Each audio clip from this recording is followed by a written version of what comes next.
You gonna play the music? Yeah. Okay. Joe Rogan Podcast, check it out. The Joe Rogan Experience. Train by day, Joe Rogan Podcast by night, all day. All the way from how many miles above the Arctic Circle? They are saying it's 197 miles north of the Arctic Circle. I say it's a few more. God. So somewhere around 200 miles. Yeah. Jesus fucking Christ. What led you, folks who just tuning in right now, Sue Aikens from Life Below Zero, which is one of my favorite shows. Love that show. It's the realest out of all those shows. It seems to be the realest. There's so many of these shows that they'll do like these subsistence living shows, but you know that they're setting up fake scenarios. You know that there's some producer fuckery involved. Yeah, there are some shows out there that are, I would say, very heavily scripted. Yeah. You know, you're told what you're going to be doing, not. But this show, and it's one of my things in my contract. I don't do scripted anything. I never want to hear how, wouldn't that look great if you fell through the river? Because I'll be like, jump fucker, see how it feels. I'm not doing it, you know? There's enough interesting stuff that happens naturally that you don't have to script a lot of action. Yeah, I would imagine. I mean, where you're living is one of the most bizarre, remote places on Earth. For folks who have never seen the show, it follows a series of people that live in some pretty incredibly remote locations in Alaska, but you are the most remote. You're the gangster of the gangsters. Yeah, I'm the queen of the badassery when it comes to remote. You know, my closest city where you could find a Walmart is 500 miles south, and when you take a plane from Fairbanks to camp, once you hit the air, that's it. You don't see another building until you get to my camp. What led you to this spot? Even when I say in preschool and kindergarten in the early to mid-'60s, when they ask you, what do you want to be when you grow up? You know, for a girl at that time period, you know, it was pretty standard, you know, wife and mother. For me, it was a lighthouse keeper. I've always craved extreme isolation. This is just an extension of that. Why? What's the attraction? I'm happiest. I'm really happy. I like myself. I crack myself up all the time. I'm really comfortable in my own skin. I like challenges. If there's no challenge in the way that you're living, you're not really living. You're just you're doing a script. You know? It's just this attraction to isolation is almost like a natural part of your personality. It is. I really bond with the animals around me. You know, and I don't feel that just because it's brown it has to go down. I do hunt for the meat that I eat, but, you know, I find, where else are you going to go? My main pack of wolves has 22 in it. They're not always out to eat me, so I get to see some pretty amazing things. 2-3 winters in a row, you always have a couple of bears that wake up out of season. They either didn't store enough fat, they woke up for some reason, but once they wake up, they're straight-up killers. And the past couple of years, I've been able to watch a pack of wolves take down a grizzly. Whoa. And, you know, like this last year, they just have to get him running, because within a mile or two, he's used up all of his calories, and there's no way he's going to survive. So when they came running through camp, crashing into my building as they go, I'm sitting there on the inside, you know, with my gun going, yeah, come through the wall, fucker, I'll get you, you know, but not until they do. And they went right past, and boom, they took him down on the end of the airstrip and ate him.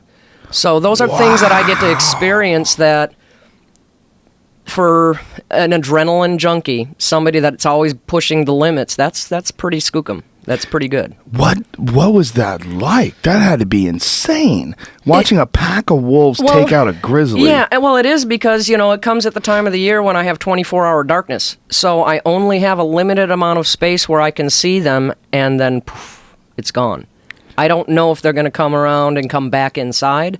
I don't know if they've finished it. I don't know if there's a couple of rogue wolves waiting for me to come out.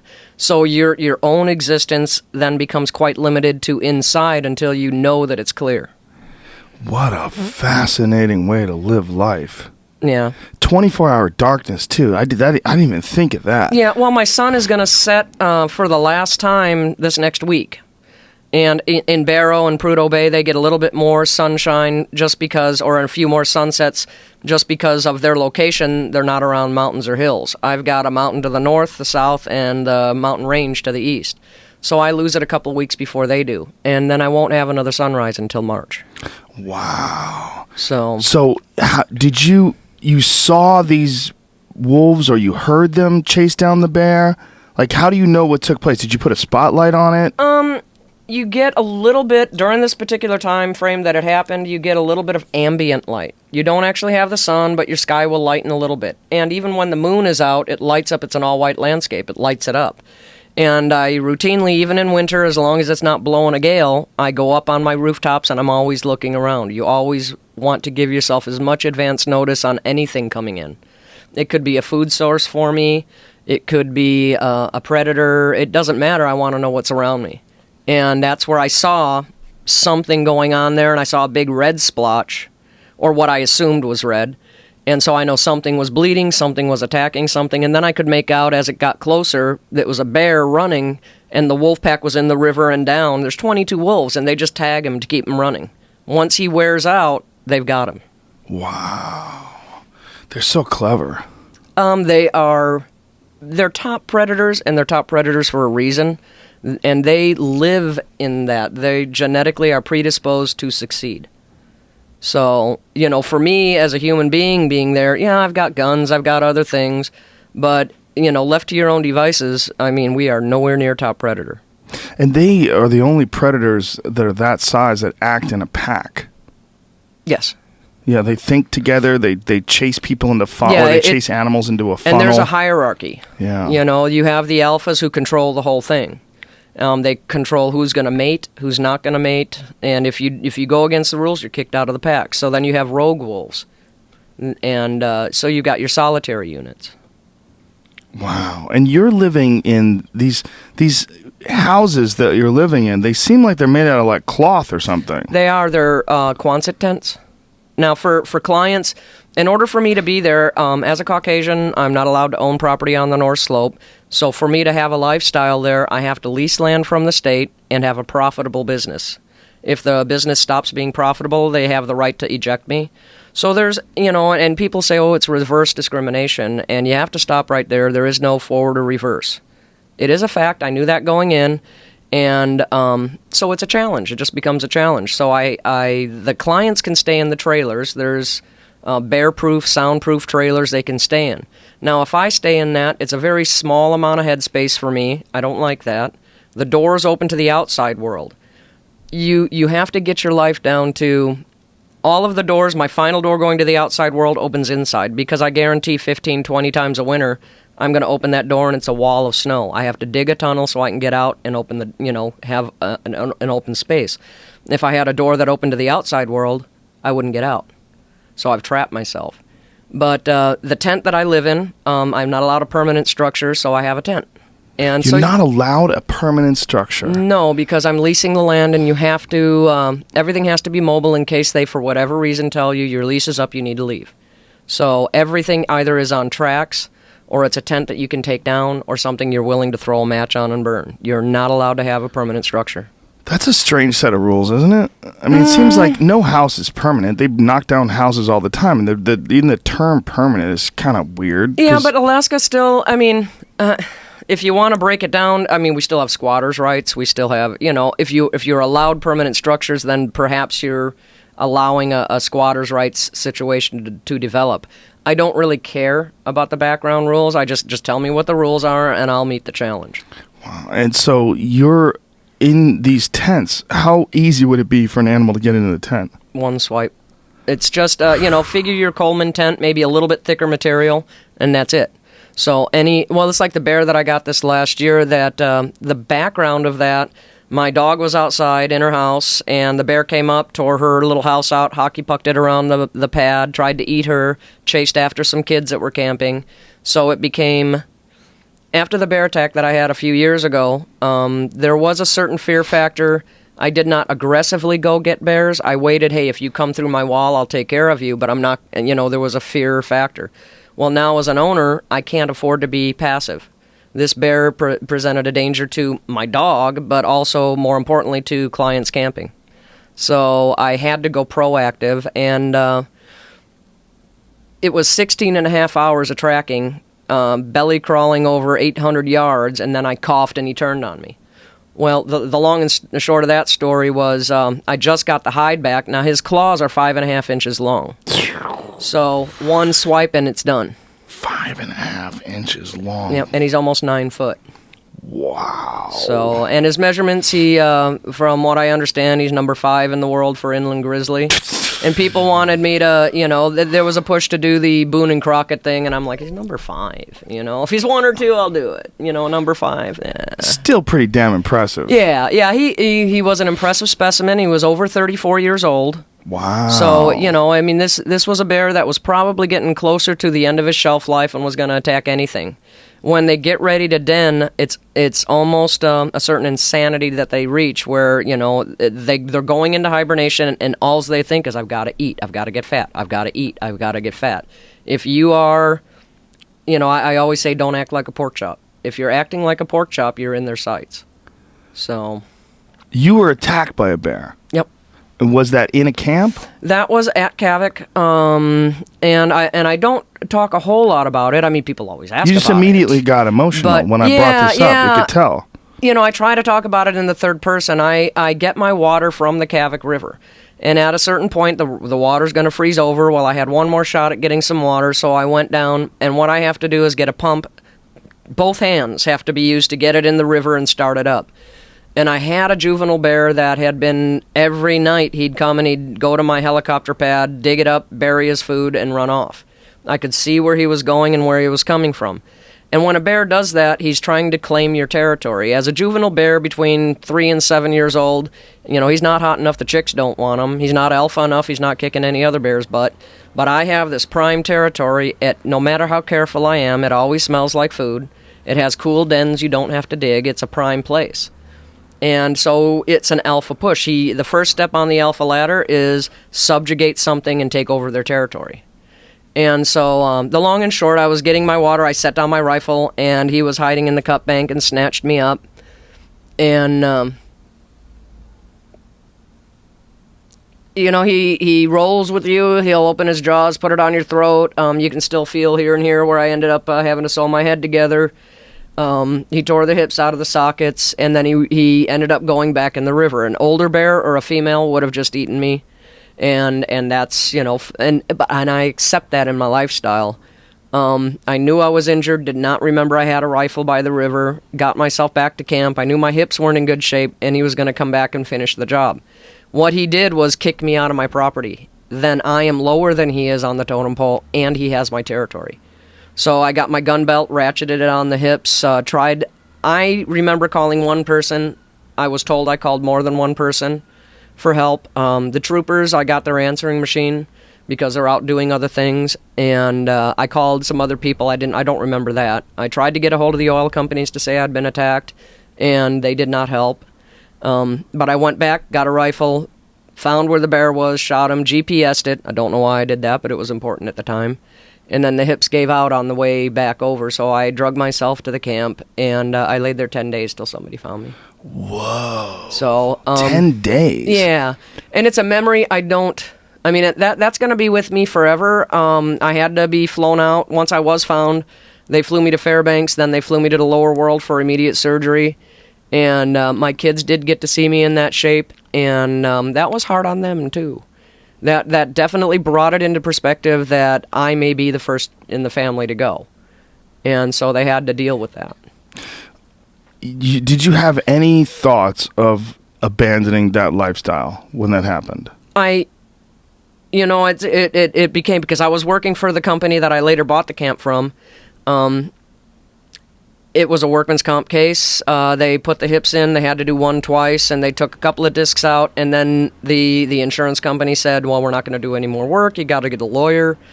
And I'm like, "Why? I'm not arguing. The company's not arguing. Neither is the fucking bear. He's dead." And they said, "That's just the way it goes." And my personality was, "Well, how about if you go to hell? I'm going home." So I called the owner. He said, "Yeah, if you think you can do it." And I said, "There's only one way." I had to accept that. There's 83 tagged grizzlies within 10 miles of camp. At any point, they can decide to charge camp or come in aggressively. It's only a matter of time before I do get charged again. So that's my test. When it happens, how am I going to react? If I hesitate at all, I have no business being there. I can't perform the job it takes to be there. But when it did happen, I was able to. I took care of the bear. It was just automatic response. So I knew I would be okay. But, there's how many injuries do you have? When your head stops being able to get in the game and take care of it, then that's when I have to leave. You said that they had to take some discs out? Like Yeah, I've got several discs spit out, but... Of your back? Yeah, on the spine. And I still have more. There's more work to do, but as, not to diss the workman's compensation thing, but it's really not set up to help the people. It's set up to help the insurance companies. So I've just gone without the medical attention, and I know I can't twist and bend very often. I know what some of my limits are, and I try to work around it. Well, so do you have bulging discs, or when you say discs went out, like? Yeah, there's spit out. There's one that's spit out pretty hard. Twisting into the right is not good. I have to, when I lift things, I have to be careful, because when the bear got me, he's twisting, and your body's just not meant to do that. It's an outside force applying pressure and twisting. It's not a good thing. So, but as with anything, it's like for me, I was a couple of years later, working on the overhead electrics and fell straight down from 22 feet, broke both ankles and the bones in my right leg. And that's where at the beginning of the episodes, you see that I'm having surgery and coming back to camp. I've since had a few more things that I've had to look at. You beat up your body so much, and I'm not a spring chicken. I mean, I'm not the crypt keeper, but I'm going on 52. At some point, my body's going to say, bitch, you want to do that, do it on your own, because I'm checking out. Right. So you must, if you're going to do this lifestyle, you must always assess, reassess, and be extremely honest with who you are, what your limitations are, and how can you work within those. It's just such a strange life to be drawn to, not just to be isolated like that, but to be isolated in this really vulnerable way where you're in tents. It's so crazy. It's not for everybody. It's not for everybody. I would imagine it's for like one of the smallest percentages of people on the planet. But you're very personable, you're very friendly, you're very smart. So you're not like this fucking Ted Kaczynski wacko living in the woods. That's shining. Yeah, you know what I'm saying? I mean, it's like you seem like a person who enjoys being around people. I do. People assume that because I live alone, I am antisocial or I'm running away from something. And that's not the case. I run to a lifestyle that I enjoy, and I really enjoy being social, but I'd like to know when it's going to start and when it's going to end. I don't want to live extremely social, but I love engaging in it, and then like a hit and run, I know when to leave. Right. So you'll come into town, hang out with people, talk, and you go, okay, you guys take care. I'm just going to be by myself in a tent. Yeah. Well, and then you no matter where you live, it's a good idea when you're in a social situation, learn what's healthy for you and what's not. There may be people that you are quote unquote friends with, but they're toxic. Right. I mean, cut the toxicity out of your lifestyle and enjoy it. Yeah, without a doubt, that's great advice. But aren't bears fucking toxic as shit too? Bears are bears. They don't wake up and say, "Oh, that Sue, I think I'm going to knock her around today." Right. I mean, they are animals, and there's an instinct and there's a drive to survive. And sometimes I get in their way and I'm in their sights. Like this summer, the troopers even came by several times and said, we need to know that you have an emergency plan. This is going to be one of the worst aggressive bear seasons ever. How do they know that? Because the numbers are so high. As man decides it's going to, like the caribou herd size, they count it and they go, oh, there's too many caribou. Let's up the amount that people can harvest. Well, when they do that, it went from 2 a year to 5 a year. In the villages, it's 10 a day. So you're putting all these bones and gut piles out there while your predators are going to eat those, and then their numbers are healthier, they reproduce more, and then all of a sudden, like this year, the caribou migrated out a full 5-6 weeks early, and so their main food group left the North Slope. So then you have all these bears roaming around and nothing to eat. But here I am walking around like a little pork chop, But the bears this year, I had 8 that were circling camp just religiously every day, but they never did anything. They weren't dickheads. They didn't come through the walls. They didn't ransack. I'm very careful with garbage and everything else. Whatever I have to have in camp, it has to be flown in. Well, it's a protected ecosystem. You can't just go bury your garbage or leave it in bags. By law, have to take all of the garbage and even human waste, separate the liquids and solids, burn everything to its lowest ash, bag it up, and send it to town. So you have to burn poop. Yes. That's hilarious. Well, only if you're not doing the job, because I don't laugh when I'm doing it, man. I'm just saying. Do you have like a furnace? Like how I do you... have a big incinerator. Oh, okay. Yeah, I mean, it's not the greatest job on the planet, but it's a job. Right. You know, I mean, I don't go cook food right afterwards. I clean up. You have a profitable business up there. Like, what do you do up there? Kavik used to be an old oil camp. And now, you know, my goal is I want to be the first 100% green camp in the middle of the oil field. So I've turned it into sort of a twisted bed and breakfast. It's not a hotel like you'd find here where you have, you know, so many story building and these really cool rooms. They are soundproof, bear-proof containers, like a trailer, on tracks that you can stay in. And it gives you, now that's a measure of safety, but I rent those rooms out. If you want food, I'll cook it for you. It's always chef's menu. You know, you don't get a menu and get to pick from it. It's whatever I feel like cooking that day. But that's how I make money. Now, for me to be there, it's not inexpensive. The dollars that it takes for me to be there, even to heat, there is no wood. I can't do wood heat. So everything has to be oil. So my interest in going, you know, I've got a certain amount of alternative energy now. This winter I'm working on a big project, and hopefully by next year I'll be 100% green and not needing any fuel. So is it possible to be solar? I mean, when you say 100% green, like what? Well, I've already got some solar panels and wind turbine, and but solar 8-9 months of the year doesn't do me a whole lot of good. Right. But so wind is the major one. So I'm adding in new large-scale wind turbines, more solar. I will always have to have a generator as a backup. But like, for example, when I first got there working for the other company, they used a 100 kW generator 24 hours a day, every day. And there's also 150 kW. Well, that's going to be over 100 gallons of fuel a day just for the generator to provide electricity. Wow. And so, you know, the actual per day, you're talking between 100 and 200 gallons a day. I've got that down to 6 to 10 gallons a day. So I've already made a huge stride in making it better. And how have you done that? I changed all the electrics. You know, there used to be a theory in the oil fields because some of those companies have a lot of money to spend. If they don't spend their whole budget, they don't get a new great big budget. So there's a theory that you don't need to be more efficient. You obviously just need a bigger gen and more power cords. So every time you plug in a power cord, you have what's called line loss. You know, and that's, I guess, one of the neatest things about the lifestyle I have is, you know, I wasn't born knowing how to do diesel mechanics, and I tell people, you know, the only thing I used to know about it is how to bake bread. In other words, I knew nothing, but I'm learning.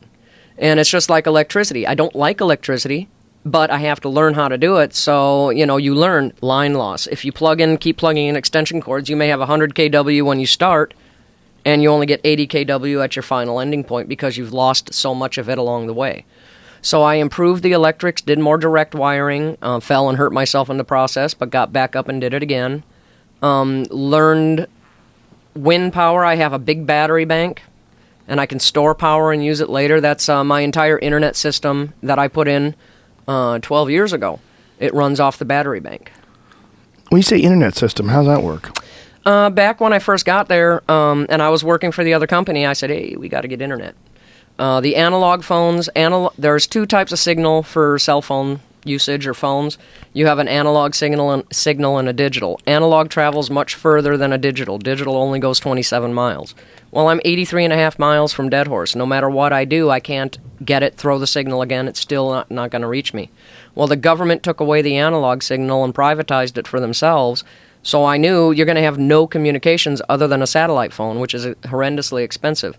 So I told the owner, I said, you need the internet out here, you know, and he says, yeah, no. At this point, you know, technology where it was then, you have to get over the curvature of the Earth to clip the satellites. So he said, if you want it, you're going to pay for it. Well, all right, there's a challenge. It cost $8,000 to get the dish, fly it up, get the tech, and I worked with the geologists to find the bedrock, and I bounced a signal off the bedrock, and I haven't lost signal yet. Wow. So, you bounce a satellite signal off the bedrock. I catch it as it bounces it off the bedrock. Rather than people that point it where they think the satellites are going to go, like here, I point it directly down. So as the signals are hitting the bedrock, I get it. Wow. So, and it was a risk. I didn't know if it... How did you calculate that?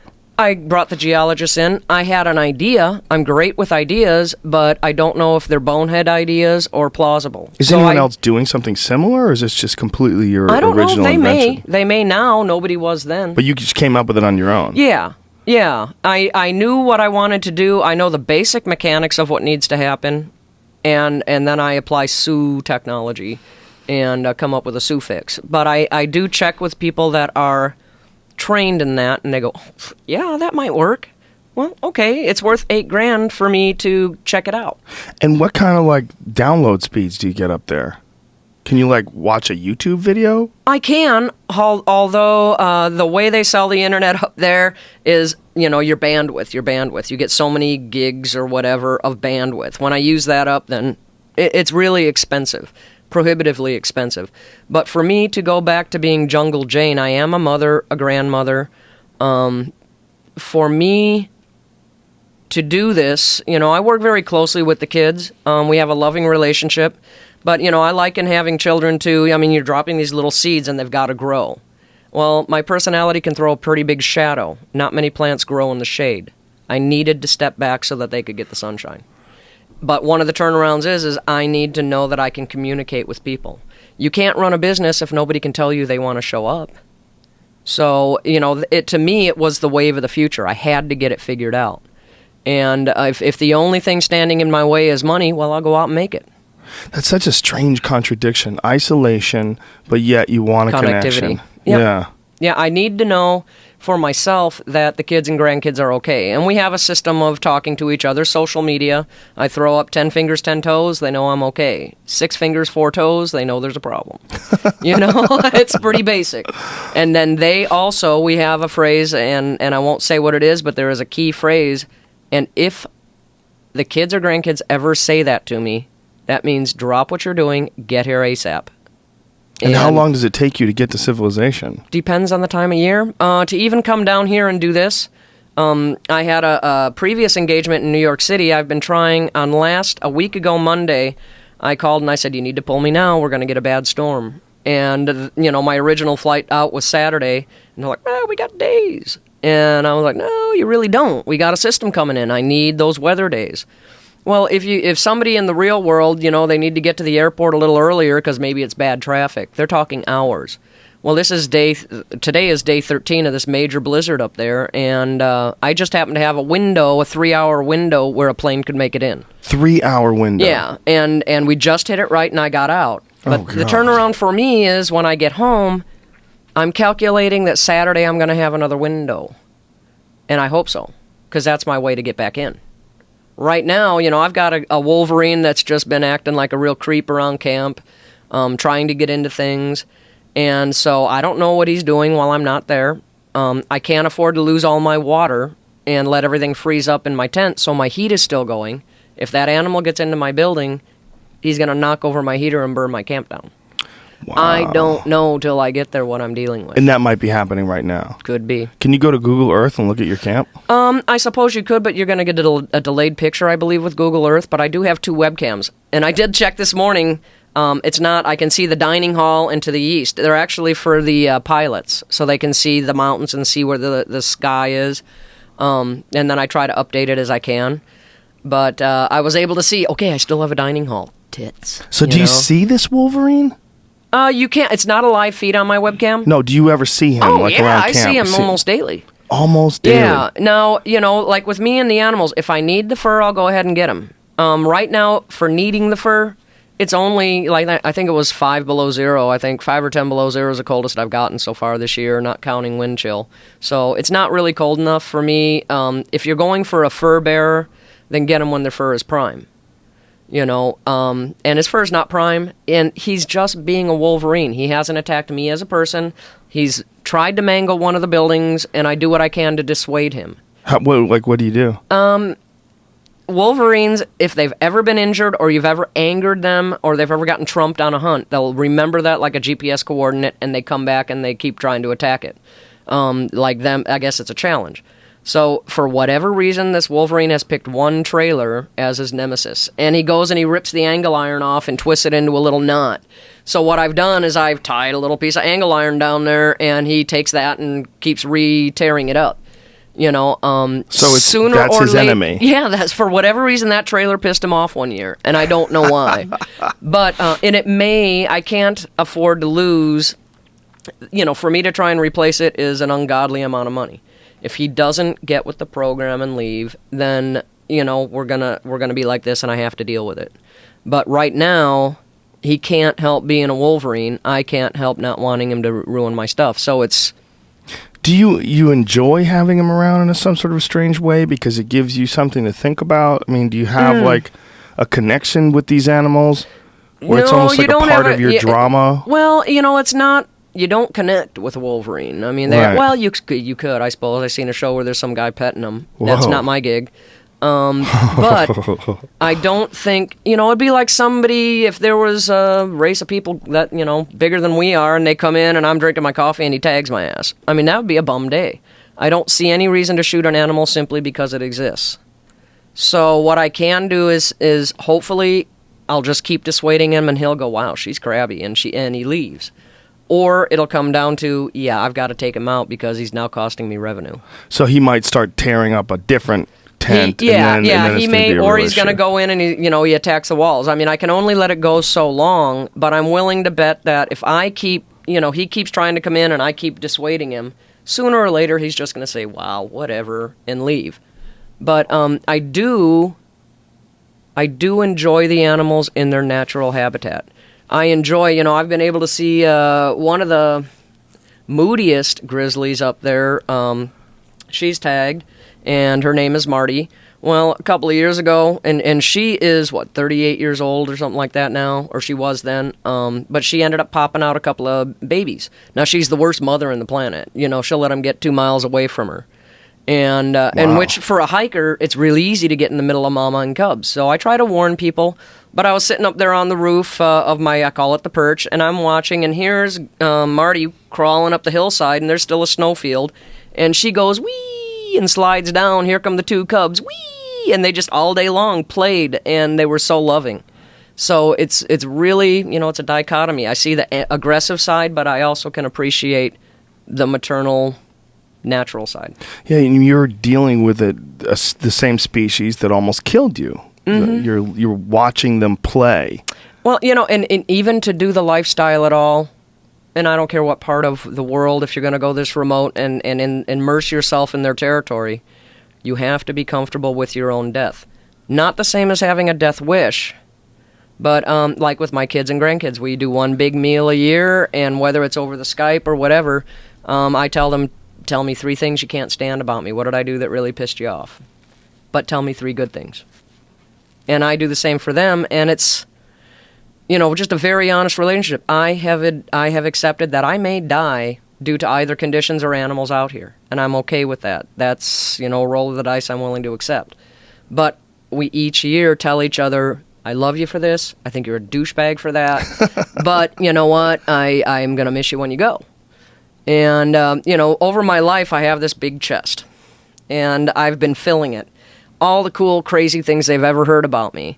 And some things are there's some things in my life, even as a very young person, that were really fantastic. And so I take the photographs or the proof or whatever, and I stuff it in this box. So when I go, they're going to be able to open that for the first time and see, oh my God, that really happened. Oh shit, look at that. But it'll be a pretty cool chronicle. Your life, do you find it really rewarding to be out in this incredibly wild environment? Like when you come to a city, like you go from that to New York City, is New York City just like a cool little vacation for you? And then do you appreciate the wild, or do you appreciate New York because of the wild? Or both? Does that make sense? When my lifestyle, the challenges I face and overcoming that, there is such pride in yourself that, oh my gosh, I did that. How cool is that? In being self-sustaining. When I was really little, I terrified of the dark. But now I live in a place that's dark for 9 months out of the year, there are always challenges. Know yourself, better yourself, When I go to a city, a bear, I know exactly what he wants from me. Pretty much. He's either going to eat you or he wants something here or he's just passing through. But it's a pretty honest relationship. He wants to eat me. I don't want him to. You go to a big city, and I'm used to seeing my horizon. I'm always checking things. There's no trees, there's no buildings, there's nothing to mar my horizon. I go to New York, and you can't go 8 feet, and you've got a 60-story building. How the hell do you check your horizon? How do you know what's coming at you? You see people, but you cannot be guaranteed. When I see a bear and he's charging, I know he wants to attack me. You see a person walking down the street, you don't know whether he's going to pull a gun out of his pocket, shake your hand, pinch your ass, or wave goodbye. You don't know. So that's a predator that I'm pretty impressed people want to be around. You know, and like when I got here, I look at all these lights and all these people, I'm like, oh my God, and they're here on purpose. Wow. Together. I always appreciate LA when I leave and go into the wilderness. Whenever I go into the wilderness, I love being there. Like a couple times a year, three times a year, I go hunting. Mm-hmm. And when I come back, I always really appreciate the city. Oh yeah, flush toilets are just like cool. Oh yeah, but just being warm and like dry and sitting on a couch and watching TV. Yeah, there is. It is not saying that I've never lived in a social setting or a city. I certainly have. You know, the kid's father, biological father, you know, he tried to make it in Alaska, and it wasn't the way I live. It wasn't his gig. So you're married. I went down there, tried to make it in the city. That wasn't my gig for very long. We were married 17 years, and then one day we're laying in bed, and he's cracking up, and I said, "What?" And he says, "It's real. It's real simple. You're more Grizzly Adams. I'm more John Wayne. This shit ain't gonna work anymore." You know. And but so we stayed the best of friends until he passed away. But we developed, and that's part of me. You know. Don't sit there and cry and be sad because it ended. We were still best of friends and realized, yeah, you're John Wayne. Go get your horse, cowboy. I'm going to go over here and get a bear. And we made it work. Were you always living like this? Like, how did you meet it? Well, I was born in Chicago. And at a very early age, my mom was leaving my dad. And back then, divorce still wasn't very popular, but she left him, brought us up to Alaska, and then she left to go do her own thing. So very quickly, I had to get used to living in a tent, hunting, and I finished school very early. I graduated high school just before I turned 13. Why'd you have to get used to living in a tent and hunting? I don't get into that part of my life very much, so because, you know, I love my mother to death. I've never walked a mile in anybody's shoes, let alone 3 feet. So what made her decide to go from Chicago to Alaska and then leave us and to our own devices and go to something else? I don't know. And how old were you when this was going on? Young. And, but she's still alive. I've never held anything against her, you know, and that's the thing. I mean, when people, they hold grudges on other people or they let it affect their lives, you know, how many people are in therapy saying, when I was 10, this happened? Well, fuck you, it's 40 years ago, get over it. You know, I mean, you have to move forward. If you have 1 foot in the past and one in the future, the only place you're not living is today. Some people wallow. They enjoy being upset. Well, being a drama queen's fun, I suppose, you know, for some people, but, you know, it's not my style. Obviously not. Yeah. I mean, fucking drama queens really wouldn't be back in Alaska after getting almost killed by a bear. Well, you know, are you going to then be... Is your life then going to be run by your fear, and where does it stop? Mm-hmm. Fear is a desperate creature that grabs as much turf as it can get. So once you start letting it run your life, you better have a good pair of sneakers because you're going to be running the rest of your life. That's an excellent description. It really is. That's very, very accurate. You looking for the nicotine again? Yeah, I saw it. Do you anticipate living there for the rest of your life, or would you be interested in a similarly sort of isolated but different environment? Or do you have a personal, I don't plan that far ahead. I currently am enjoying the hell out of the challenges and thriving with what I'm doing. But I have kind of a raven personality. There is going to be another shiny thing on the horizon, and I'll be like, checking it out. A lot of people don't know, you know, I've traveled a lot in my life. I mean, there are so many awesome things to see on the planet. And I don't want to die, be sitting there in the grave, my little soul lifting up and go, fuck, I wish I would have done that. I want to be lifting it up saying, got it, nailed it, you know. So there will be other things that catch my eye. My body is getting older. I've beat the hell out of it. I'm probably not going to stop doing that. When I can no longer function at Kavik and make it safe for people, then I don't have any business being there. There's so much to see and do. And is that how you've always run it? You've always run it as sort of a bed and breakfast? Yeah, the company that owned it before, I know, the person that used to own it, the company, they were friends of mine, and they came looking for me. I used to have a 400-mile trap line along the Jim River and had a bunch of sled dogs, and that's how I lived for a long time. Wow. You go 400 miles up, setting your traps, 400 miles down, checking them. All by yourself? Yeah. And then I did marry again. That did not work out as well as I would have liked. But did you marry another trapper? Yeah, he's somebody I knew when I was little, and I ended up in Alaska. He was going to come up there, and we used to joke around because he used to say, "I'm going to marry you," and I'm like, "Yeah, I'm never getting married. Sorry, sucker." But on his way up, he got 2 avalanches. He turned around, married somebody else, and I'm like, "Well, a real man would have made it, you know." But it ended up, it was not a good thing. He went a little bushy up there in Kavik, and bushy? Yeah, what's where that? you lose your perspective, you know. When you're all alone, there's no social, there's nobody saying, "Ooh, you can't wear," like in the winter. I wear my long johns and jammy pants as long johns all winter long. I try to gain 20 to 30 pounds minimum to go into winter, because when I get stuck at 50 below in a blizzard working hard, I'm going to lose pounds every day. I don't want to come out being unhealthy, so I go in being a little chunky. Wow, that's interesting. So it's a strategy. Yeah. What do you eat to ensure that? Whatever I want. Just eat a lot of cake and pie and... You know, my body, if you listen to your body, it's going to tell you what it wants. Even a pregnant woman, when she's craving pickles and ice cream, she probably needs salt, potassium, and calcium. So you break down your craving into what's in there. Oh, okay, and you can eat something else, but it's going to give your body what it needs. Your body can only remember where you last got it from.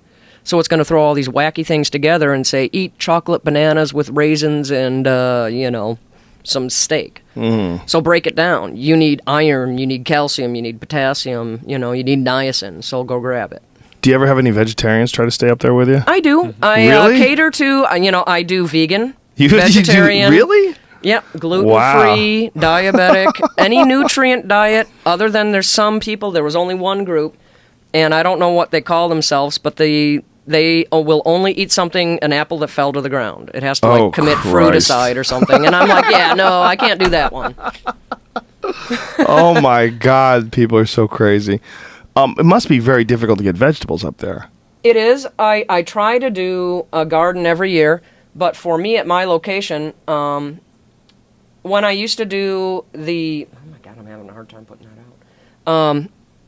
Visqueen. It's a type of plastic, but it has a very oily smell. Bears are attracted to oil. And so every time I'd make a Visqueen greenhouse, it would start going good, and then the bear comes up and tears it apart. So, and my area is much, much, much more volatile with the weather. I will get snow and ice at least once a month. This year I got my first big blizzard the third week in August, and it never went away. Wow. The caribou migrated out, and that was it. I froze up. Third week of August. Yeah, I have 4 or 5 feet of snow now. And, I've already dipped into the 5-10 below zero range, probably 20 below zero with the wind chill factor. What's the lowest it ever gets up there? My thermometer only goes to 100 below, and I peg it every year. And that's the real temperature. You add some wind on top of it, and it gets psycho. Oh, my God. And then you'd start compiling that you're in a tent with a thin piece of fabric. How do you keep that warm? Yeah, how do you keep that warm? Sometimes you're just going to have to put on the gear. There's been times where, the wind is your biggest enemy. So as the winter goes on and you're building snow up the sides of the building, I try to let it get 6-8 feet deep because that's a form of insulation. Mm-hmm. But where the wind hits your fabric, it's going to wick away the heat as quick as you can make it. So I have battery-operated fans to convect the air, and then sometimes you're just going to wear your winter gear for a week or two until the temps come up. 100 below zero. That's incredible. I do this thing called cryotherapy where I step into this chamber. It's 237 degrees below zero. You do it naked. You just wear your underwear. You stand in it for 3 minutes. You get out. You warm back up, and then you go back in for another 3 minutes. Mm-hmm. And it's improving your circulation. Yeah, massive for anti-inflammation, for any injuries you might have. It's incredible for the healing properties and for soreness. Like if you're sore from working out, just straightens all that shit out right away. Yeah. But but that's just 3 minutes. I'm not Well, it's sleeping. like for me, the equipment that I have a 1.5 mile long runway. If somebody wants to land in the winter, I've got to get out and work that runway. Yeah, how do you do that? I have a Bobcat. I'm not the proud owner of a piece of equipment that's all enclosed and heated. Whatever it is outside is what I'm experiencing. So, like, for me to even get out on my 2 to 3 hour window, I had to go out there, clear it, and then sit there for an hour and a half until, boom, the plane landed. And so Ermi, my dog, and I jumped in the plane and left. Wow. 100 below zero in a Bobcat. What the fuck is that like? It's not good. Do you, your face is exposed, or you're wearing a mask? You're covering as everything. much as you can. I'm not the biggest fan of Polypro. It's in the end a plastic product, and it will at a certain temperature, instead of keeping you warm, it's going to turn hard, and then it's going to conduct the cold. So I'm not a big fan of Polypro. I like natural materials. Fur, it depends on what the temperatures are. I do have 2 fur outfits, one with the fur facing in, one with the fur facing out. At those temperatures, you're going to wear both. And you get out there and you just get your work done. The fur facing in and the fur facing out, so you have like several layers of fur? Yeah. You make these yourself out of bear, or? Usually caribou. And if you go back to the very first episode when the oil and everything got stolen, a lot of my things got taken too. So I am in the process of making new outfits. Who stole your oil? I'm not going to get into that. But you know a person did it. I did find out who did it. Ah. And for me, the legal battle, so sure, I go out and I sue them and I say, hey, you took this amount of money in fuel. Well, they have more money than I do as a company, and they're going to be able to stand the battle longer than I can. So I'm going to spend 4 times as much to get back a little bit of money. The North Slope is a place that even if we don't live anywhere close to each other, word spreads like wildfire. That company is having a hard time even getting business now. Because they stole from you. Mm-hmm. Good. When you lose, respect is something that is absolutely earned up there, but it's lost so easily. Why would they do that? Why would they steal oil from you like that? Just because it was there and they could get away with it? They thought they could, yeah, and they did. But, and they had people use, now the camp is mostly ecotourism and ology. That's the majority of the money that comes through. Bird watchers, Northern Lights viewers, scientists trying to get their groove on. But August and part of September, that's when the hunters show up. And when I had to leave to have my surgeries, shut down the camp, this company thought, hey, this is a great way I can bring people in. I don't have to pay for anything, and they're going to be warm, and they're going to use the equipment. And but I did find a bill of lading that they left behind. They threw away their garbage. They did not burn their garbage. So I went through the garbage. So, but in the end, what is it worth? How long were they up there for? I would say they ran people through for a solid month. Wow. Yeah. But, the point is, for me... What a bunch of fucking shitheads. A choice. Do I choose to live in the negativity of that and drag myself through several years of court over it? Or do I just go beyond it? Right. They have to live with being a dickhead. I've moved past it. So you say August and September you have hunters up there in your camp? Uh-huh. And is it because of the caribou migration? Yeah, 3 of the major herds migrate right through camp. The Kavik River Valley is... If you go into the different geologic papers, professional papers, even in the late 1800s through the mid-1900s, the Kavik River Valley is very unique among the watersheds there. My variety of plant life is far different than it is in other ones. Well, the type of lichen that a caribou eats and moss that they eat to gain the most fat for their journey out is right in that valley. Now, it is in other places. That white stuff. I've seen that stuff on the ground it's before. multicolored, but yeah, they eat lichen and moss, right? And that's where they gain their fat. Well, I have a high concentration of it in that valley, so they want to migrate through. No guarantees implied, because like this year, they just lifted their collective cow heads and moved out. And really unusual that they did. Now looking back at it, winter hit with an iron fist and hasn't left yet. So it was a smooth move. Somehow they knew it was coming and they left. But yeah, go figure that one. But I pay attention to my plants. Sometime in August I start peeling the bark off the willow. If it's easy to peel, the plant still thinks there's going to be plenty of good weather.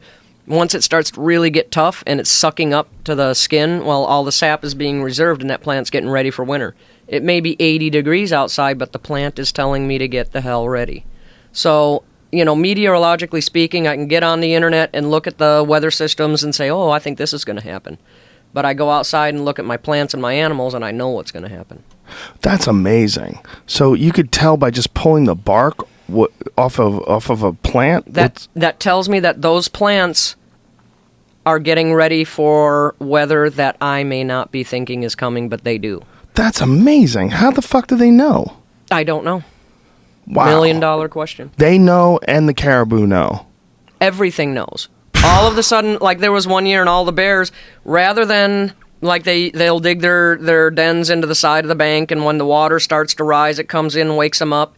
And a bear's favorite food is cub.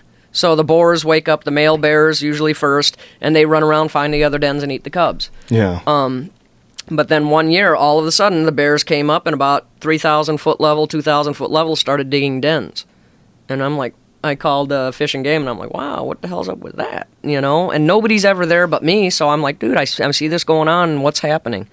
And they said, I don't know, but all the bears, the ones that are collared, they're all moving up.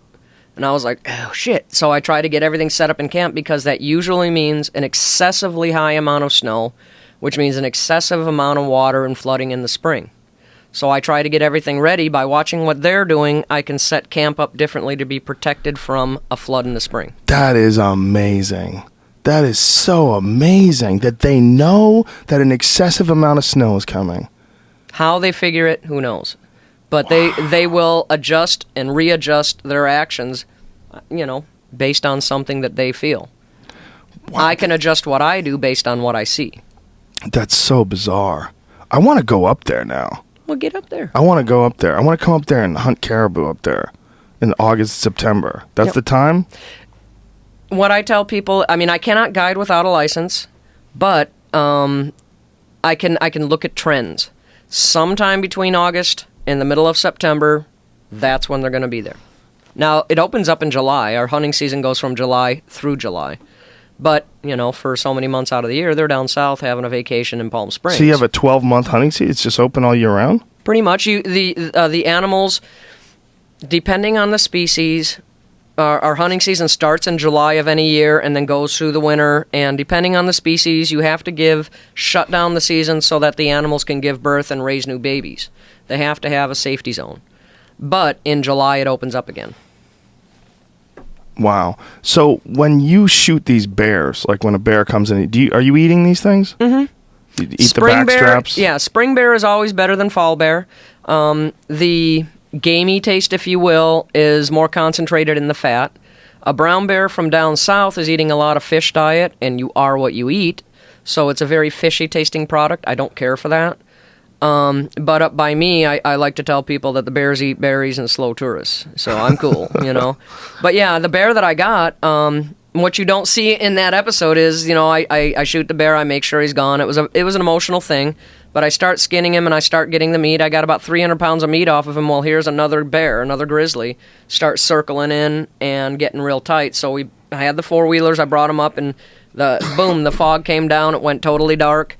And so now you can't see. So the safety dude for the filmies was there with his weapon, and we put the headlights all out, and you'd see this bear come in and sideswipe the four-wheelers.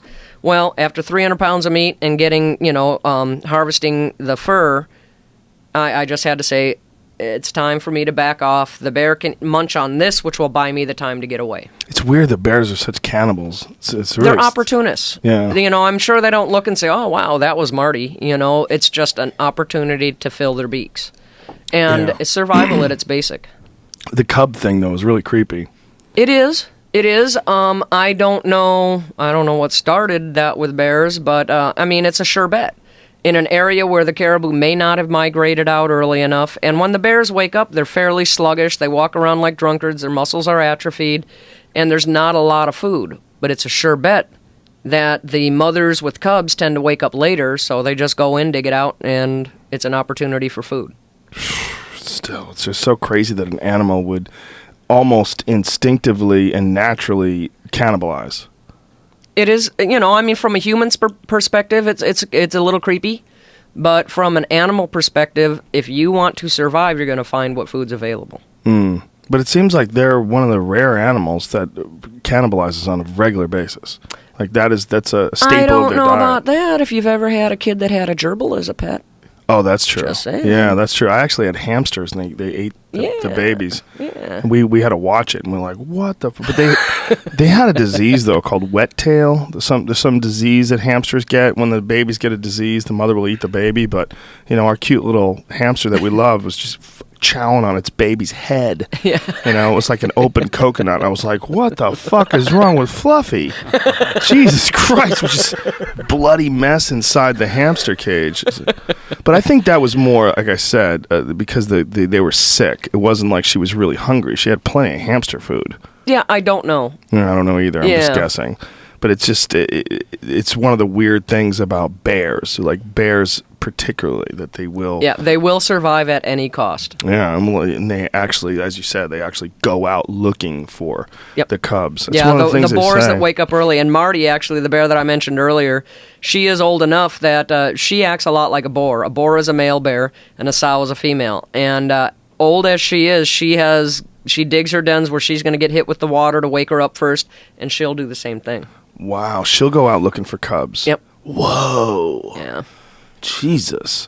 When I was in Alberta, the camp that I was at, the guy who was there, this guy John, his son, saw a bear kill the cub, attack this female, kill the cub, and then ate half of it, left, and the female came back and ate the rest of her cub. Yeah. And he was like, wow, that's a first. I've never seen one eat their own cub. But I guess once it's dead, it just becomes meat. It's food. Yeah. We watched these bears go at it too. It was crazy watching these, like, Ultimate Fighting Championship of bears. They just started going to battle because the male kept trying to come into camp, and the female would send her cubs up the tree and try to chase off the male, and he would deal with it for a little bit, and then he would come back in, and then they would start fighting, and they were standing on two legs and going at it. It's amazing to see even the wolves or the wolverines. Now, I've seen a wolverine now, and when I say wolverine, they're like a badger.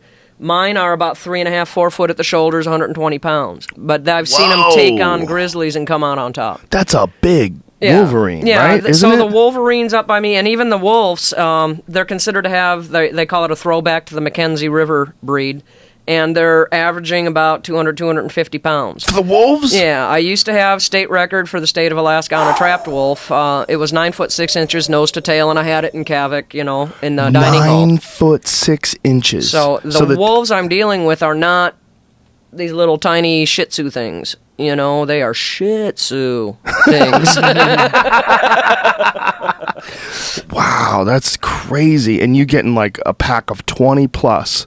Mm-hmm. that are actually taking out a bear. Yeah, usually a wolf they adjust their pack size according to how much food there is and opportunity there is. Well, there is enough by me that they never split the pack. They're still, and I used to say 21, and then the people that do the air censuses, he called in and he says, "Hey, Sue, it's Sandy here. You always say 21 wolves," and I'm like, "Yeah, so it is at 18. It looks like 21 to me." And he says, "No, 22 plus pups." And I'm like, "Dude," and he says, "Yeah, they've actually dug a permanent den now," which is unusual. They follow their food source, so to dig a permanent den shows me that my ecosystem is changing enough that the wolves feel they can stake a territory and stay there. Wow. It's not just everything migrates out, you follow it, it comes back in, you follow it. They feel that there is now a good enough food source that they can stay year-round in one place. Besides the time where they chased the bear and the bear brushed up against the tents and they took him out, how close did they get to you?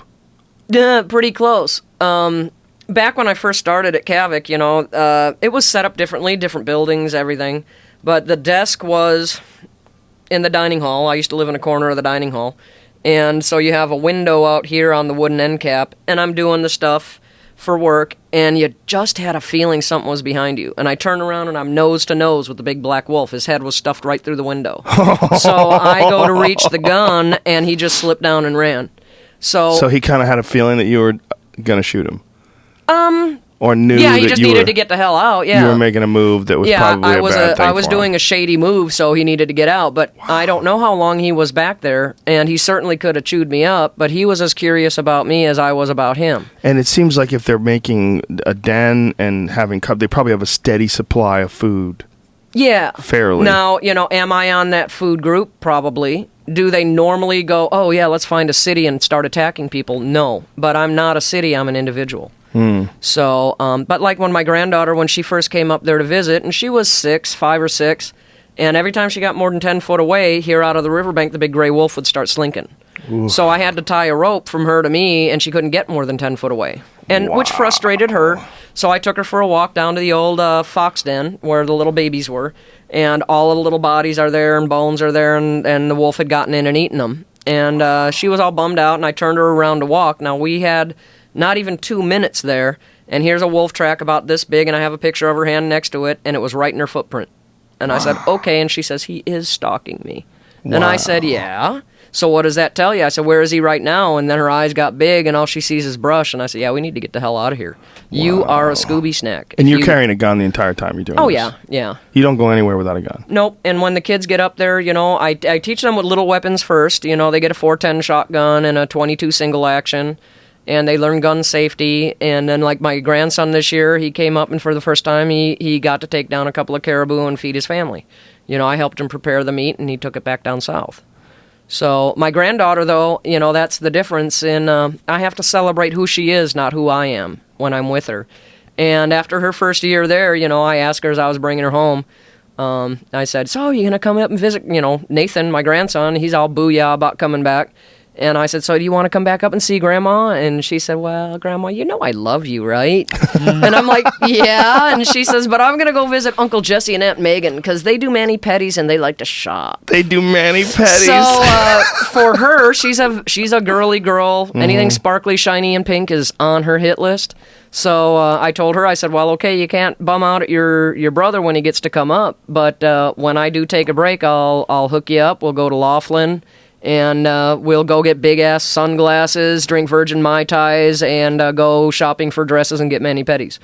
So I have to celebrate who she is, not necessarily who I am or who I think she should be. Right. Well, good for you. So. Now, you live in a place that doesn't have any trees. Mm-mm.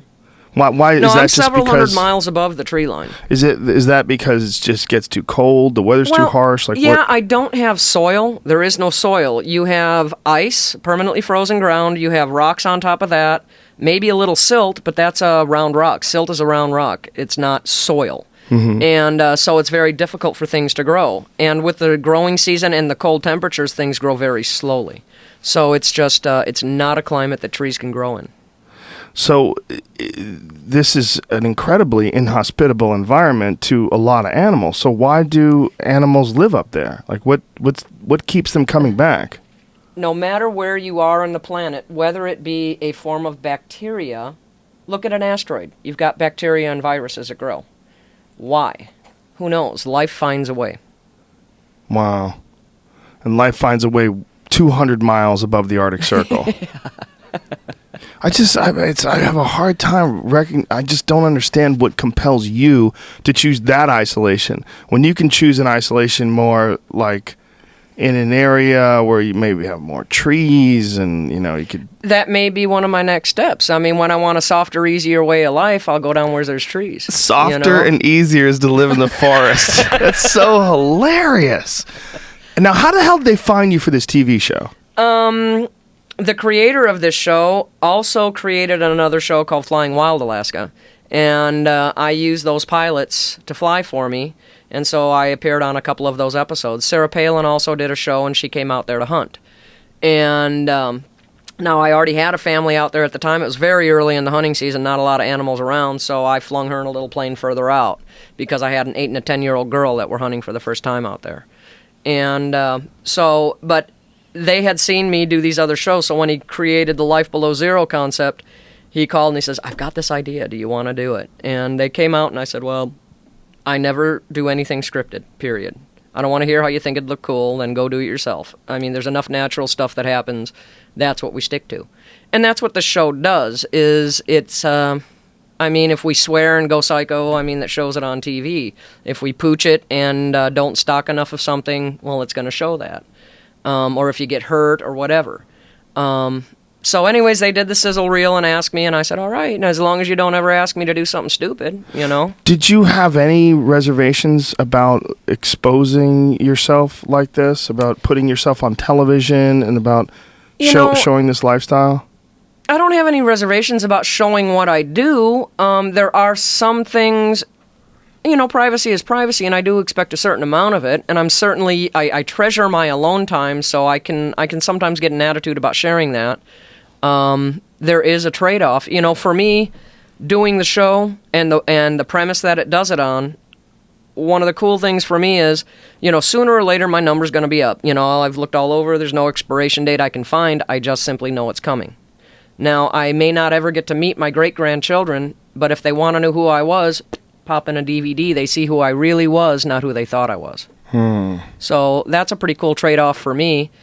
Occasionally, there is some unique territory that comes with being in a social setting.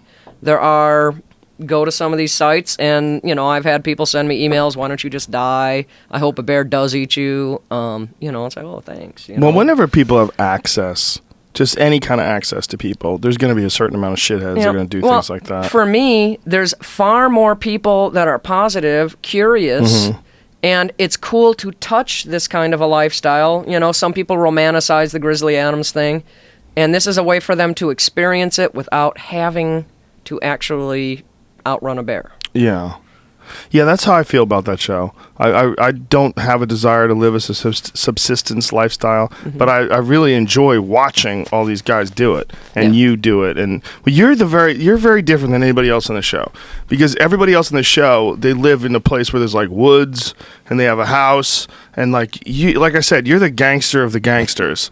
Like, they're all pretty gangster. They're all like, you know, there's there's a unique set of challenges for each and every group. Yeah, it's just such a weird way to live life. And I think there's a trend that's going on right now where a lot of people feel a bit disenchanted with urban life. And have you seen the Werner Herzog documentary, Happy People? No. It's called Happy People, Life in the Taiga, A Year in the Taiga River in Siberia. And it's about these guys who are just hunters and trappers, and they live this subsistence lifestyle in Siberia, and they're incredibly happy. Yeah. They're always joking around and smiling and laughing. And that's one thing maybe on the series you don't get to see. I'm a really big goofball, and I laugh a lot, and I dance a lot, and But you do it by yourself, though. Yeah. Well, there's a lot of footage, because every time they do a time lapse, what are you doing? Oh, yeah, it's been done for a little while. We're just letting it run out. Well, I go out there and I do these songs and dances, and there's one really good video that they did, and but you know, I swear too much, so I can't go on the air. But why don't they do an internet version? Yeah. Like put uncensored clips, give it a little warning so you know when you're clicking on it. I'm pretty goofy. It's like me, you know, for the hunting sequence, because, you know, for me, any of us, when we go out hunting and there's a camera right behind you, you know, the very first episodes were learning experiences for us all. You know, I'm out there trying to get the ptarmigan, and they're all flying away, and I'm, you know, bitches, you know, what the hell are they doing? Well, I turn around, here's a 6-foot-something guy in a bright blue outfit going, dude, there are no 6-foot blueberries in the winter out here. Can you fucking get it down, you know? And so we've all learned. But so for the hunting sequence, me and my hilarity, you know, I went and got Cornish game hens, and, you know, what kind of a trail do they leave? You know, big sludge and the thing. So I have this whole thing, where are they found? On the shelf. So I did this whole hilarious sequence of, you know, hunting the Cornish hens. Oh. And, but, you know, I mean, all of us have a unique set of challenges. Part of the challenge is still being in love with your lifestyle at the end of the day. There's just, I think the cure to this sort of aimless life that a lot of people find themselves in when they're stuck in a cubicle, they're working for a company, at the end of the day, they just go to sleep, they get up again, they have to do it all over again. It doesn't feel like they're connected to what they're doing, or it doesn't feel like they have a passion for what they're doing. And then they see people that are living the subsistence lifestyle, and it has this romantic quality to it, this sort of throwback. Well, you know, that society today, both people are going to have to go out and work. They're going to have to work a lot of hours. They're not raising their own children, and they're eking out enough money just to pay the electric and the water and do it all over again. Are you living life, or are you just getting through it? And is that the fault of the government? Is that are you over-governed? I mean, where is the break? Where's the profit margin on the companies going to fall down short enough so that the money a family makes, you get your 2 weeks vacation and you go play in the woods with your kids? Right now, people can't do that. So I think these shows go, look, these people, we're governed by the same law.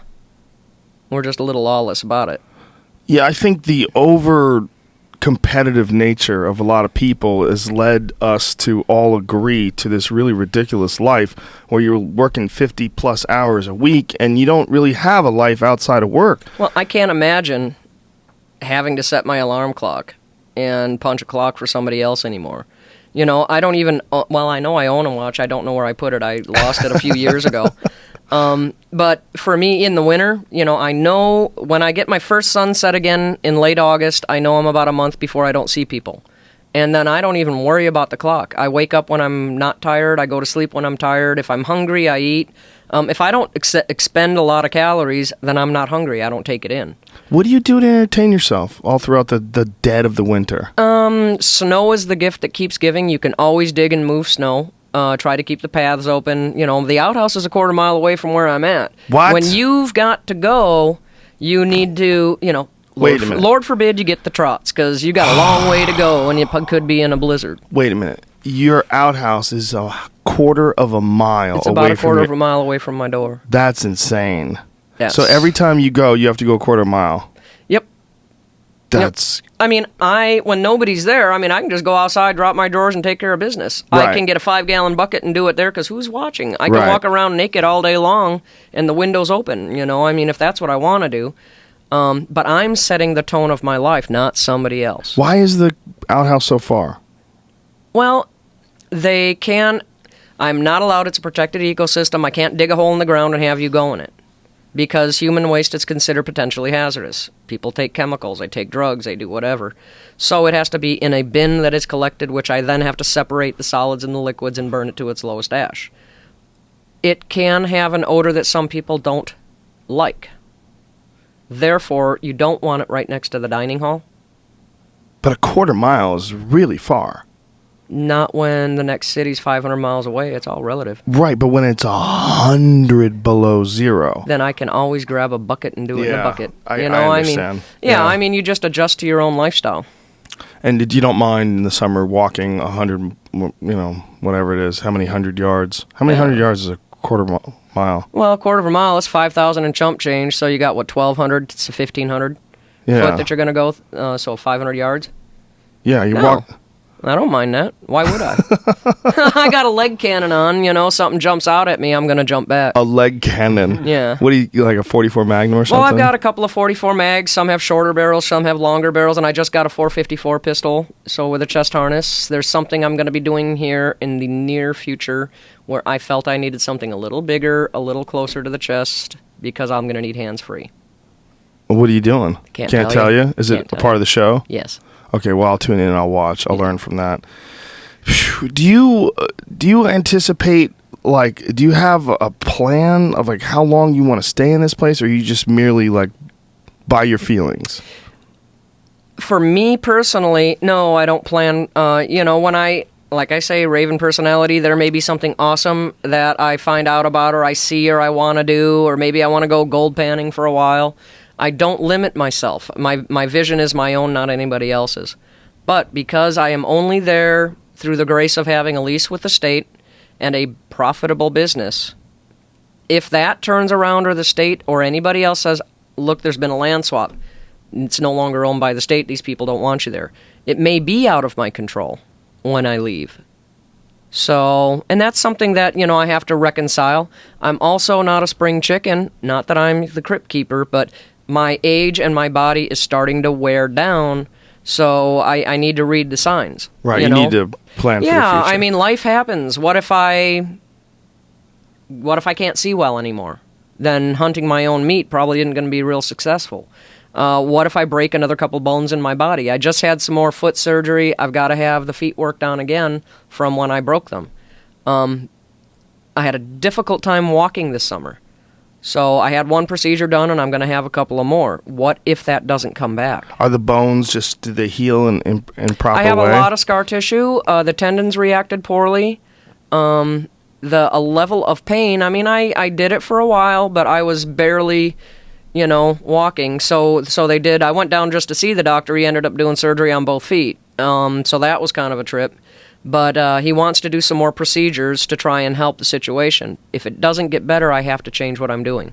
And then you also have the downtime after surgery where you can't do anything for a while. Yeah, I didn't take downtime. I couldn't afford it, so I just dealt with it. Wow. This time I'm going to try to give myself 2 or 3 days of downtime. But life keeps happening whether I like it to or not. I can't let all of the chores go.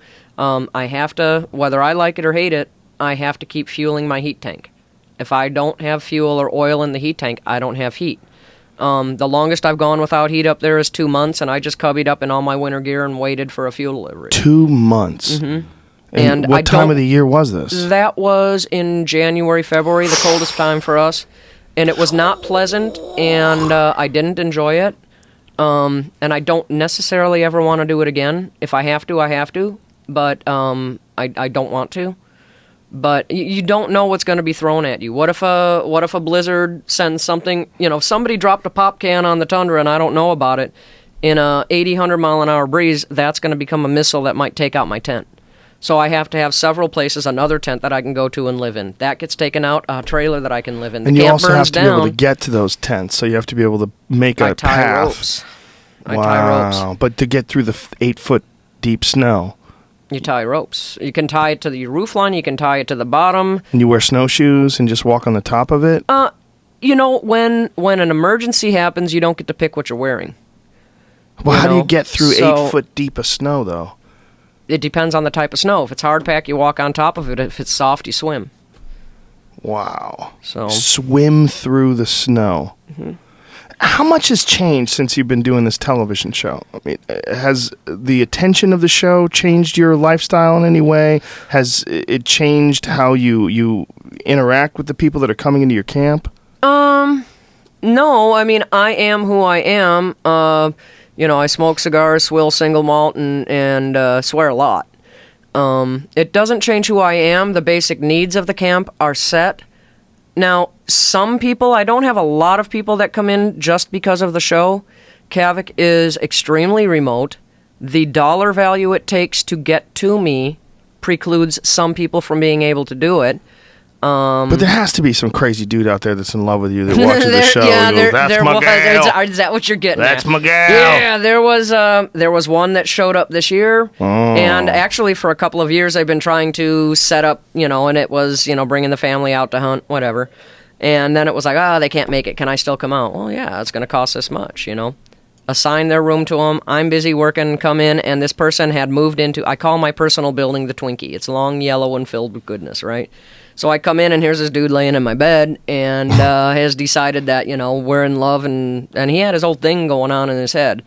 And he got very upset when I told him to get the hell out, and he laid hands on me, put his hands here, and was holding the knife, so I had the gun on my hip and put it in his chest and said, you just brought a knife to a gunfight, you lose. What? So wow. I had military people, some of the SEALs were there, and they held the guy. I called the plane and kicked him out. That's it? Just kick him out? Yeah. Why don't you just feed him to a bear? Seems like that would be the best way to get rid of him. I wouldn't want that guy coming back. Fuck that guy. No. Well, all got of a the Bush, knife? all of the Bush companies have a no-no list, and they know this person or that person or this. Nobody flies in unless they ask me. Right. And the troopers know that should I feel threatened, I'm not going to shoot for the kneecaps. I'm going to take them out. Does anybody keep tabs on this fella? I don't know. That's a bad human being. You should just fed him to the bears. Yeah, that's not my gig. Is just getting them out. Yeah. It's like anything. You neutralize the threat, kick them out. Chances are, they got to live with themselves, and they're probably not going to want to embarrass themselves again. Some people have an amazing ability to distort reality in their head to the point where it's not living with themselves. The rest of the world's I get interesting fucked emails up. sometimes, and Men in prison seem to find me awfully sexy, but and none of them. They're all innocent. I'll tell you that much. I bet they're like, if I just get out, I could live with her up in the middle of nowhere. There's one. He's done 27 years of 4 consecutive life sentences for killing his wives. He didn't do it. How many wives? 4 wives. He Yeah. killed all 4 of them? Well, he didn't do it. He's been obviously, framed, yeah, obviously. he's been framed. But Clearly. he and I belong together. And I'm like, yeah, okay, whatever. You know, it's Well, just don't marry him, and I think you'd be good. You know, conjugal visit's probably not going to happen. Yeah, don't marriage. Just say, listen, just you seem to be killing wives. Yeah. Keep this relationship. Let's just keep it platonic. Do you, you could do your own show, like, really easily. Like, I enjoy the show Life Below Zero, but you're such a powerful personality. I guarantee you there's a lot of people that are just like, fuck all the rest of these people. I want to find out what Sue's up to all day. You're just you're a very rare human. Yeah, that's probably a good thing for some people. That you're rare? Yeah. Well, I don't know. Why not? Yeah, I don't know. We could be all right with a bunch of you running around. It probably wouldn't happen, but, have you thought about doing your own version or another show that just kind of entirely focuses on you? That's not something I would think about. That would be something that a network might present. Well, they must be looking at you and realizing that this is this incredible personality that's attached to. I know you probably don't like to think about yourself that way, but no, people say there are some people that say, "Oh my gosh, you're a star," and I go, "No, I'm just a fat chick." Living on the tundra.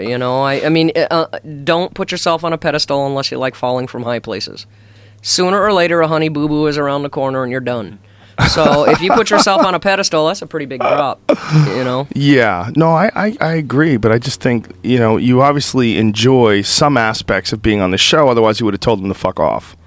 I do occasionally. We all go through our diva moments. So you do kick them out sometimes.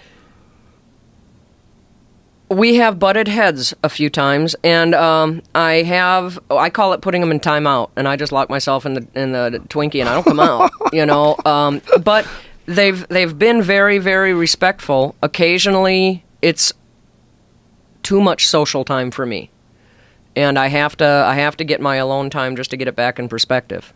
And how much time do they spend filming? Do they only come in the summer? Are they only there for a couple months out of the year? No, throughout the year. Because if you notice, there are winter episodes and then there are summer episodes. So throughout the year, they're very respectful. They call and they say, "Hey, what are you up to for, I don't know, until from now until the 25th of November? Well, I'm going to do this, this, and this is going to happen. And fuck, I didn't get that done. Well, hey, do you think we can come and cover this and this and this?" And I'll go, "No, I want to do this by myself because I might bonehead it. Don't need that on the air." But, I go, "Yeah, we can do this. That'd be cool. Yeah, you can tag along." And so they're respectful of asking me, what am I doing? Do I mind having company? And let's get it together. So there's no real set shooting schedule. It's essentially just they decide, you guys. Let's say Kate and Andy may be doing something. Everybody else's location is vastly different temperatures and than I am. I'm way up there. Right. So my winter is much, much longer. My freeze up is much, much different. They may break up before I do. So, we all have to be given the respect of our individual areas, and the show does that. That's amazing. Well, listen, you got to get out of here. I know you got some other stuff to do, but thank you so much for doing this. I really appreciate it. I really enjoy you on the show, and I just think you're awesome. Thank you so much. Love talking to you. Okay, thank get you up so there much. for the caribou. I would love to. And everybody, you could follow Sue. She's on Twitter. It's Sue Aikens on Twitter, and the show is also on Twitter, Life Below Zero TV. Thank you so much. Thank that was you. awesome.